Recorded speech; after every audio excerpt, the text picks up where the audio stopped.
Dissipez, détrompez-vous. Ces étudiants sont en train de travailler. Fini les cours recopiés mécaniquement.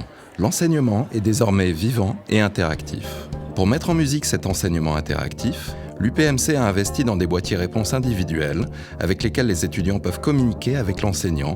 There's a great deal of research from the past 20 or 30 years that shows that traditional lecture, that is teaching by telling, is not always very effective at helping students learn basic concepts. Interactive learning by having students become engaged in class, having them answer questions and talk to each other about their answers has been shown to be able to help them learn the concepts better.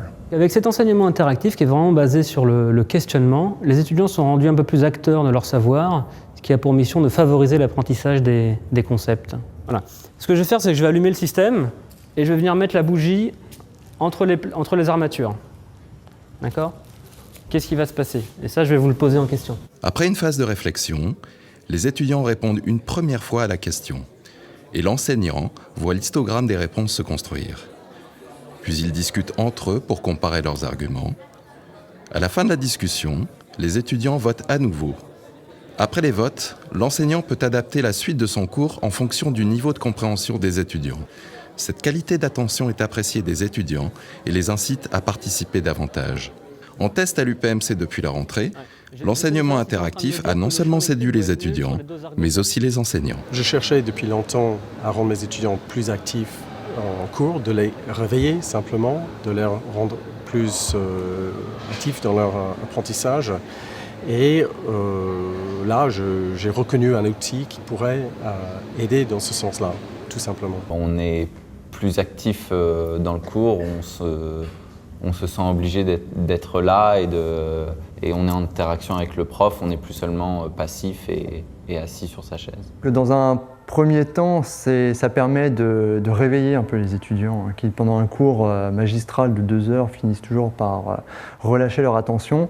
Et donc là, de poser des questions en plein milieu du cours ou à des instants espacés du cours permet de relancer leur attention. J'ai trouvé que l'utilisation des boîtiers réponses était vraiment bonne pour la dynamisation du cours, qu'elle permettait de faire des pauses des fois et que justement c'était bien pour après reprendre l'assiduité du cours. En tant qu'enseignant, j'en tire un bilan très positif. Tout simplement, ça a changé mon amphi, ça a changé l'ambiance. J'ai l'impression qu'il y a vraiment un apprentissage en temps réel dans l'amphi.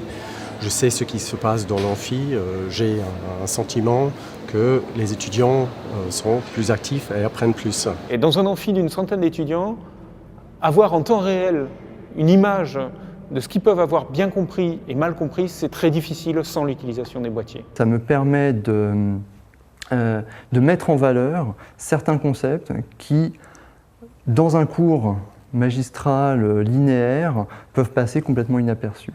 Le fait de leur poser une question précisément sur ces concepts-là, ça les met en valeur et donc ça leur montre que c'est des concepts plus importants peut-être que des parties du cours qui sont plus calculatoires ou plus anecdotiques. Par moments, les questions posées portaient sur des points auxquels on n'avait pas forcément fait attention ou qu'on jugeait pas forcément primordiaux. Et finalement, ça nous permet de revoir ce qui vraiment est important. Je trouve que les questions qu'on pose avec les boîtiers, c'est vraiment des cas où justement on met en relation le bon sens et les relations fondamentales qu'on apprend en cours. Forcer les étudiants à choisir une réponse parmi plusieurs leur permet de mieux assimiler les concepts. En fait, l'utilisation des boîtiers rentre dans leur processus de compréhension et de mémorisation du cours. Quand on a des questions et qu'on est obligé de répondre, enfin on n'est pas vraiment obligé, mais en plus on voit les gens qui répondent au fur et à mesure, donc on se sent un peu obligé de répondre et du coup on se force à réfléchir et à vraiment créer un raisonnement. C'est un cours moins barbant forcément, vu qu'on est sollicité en permanence. C'est pas seulement une accumulation d'informations qu'on nous donne et qu'on doit prendre en note. Donc de ce côté-là, c'est un cours qui a un réel intérêt. Il y a aussi l'aspect de les faire interagir entre eux, de mobiliser l'aspect social de l'apprentissage. Ça m'a permis de mieux comprendre certains concepts parce que si on n'avait pas compris, tout seul on n'aurait pas levé la main pour demander la question au prof alors qu'on a plus de facilité à demander à son voisin. Ah oui, les boîtiers encouragent beaucoup la discussion.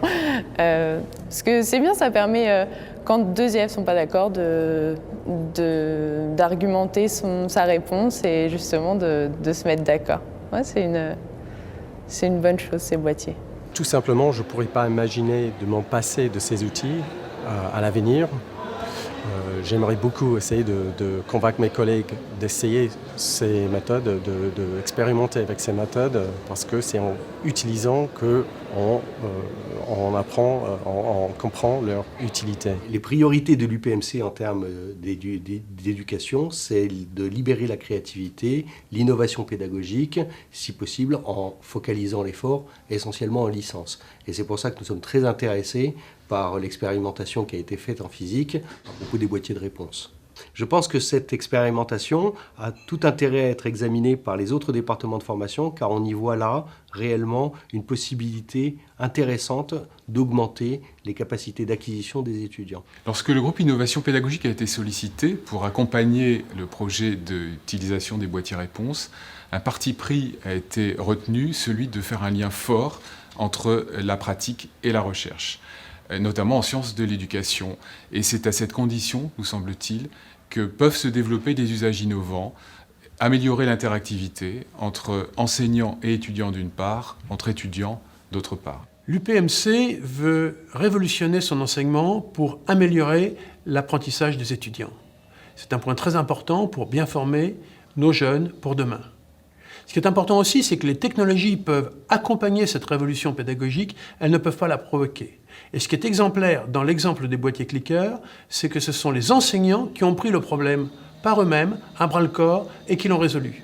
Demain, les technologies changeront, nous utiliserons d'autres boîtiers que les boîtiers clickers, mais l'esprit restera le même, c'est toujours en partant des enseignants et des étudiants que les technologies peuvent améliorer, faire évoluer la façon dont nous travaillons.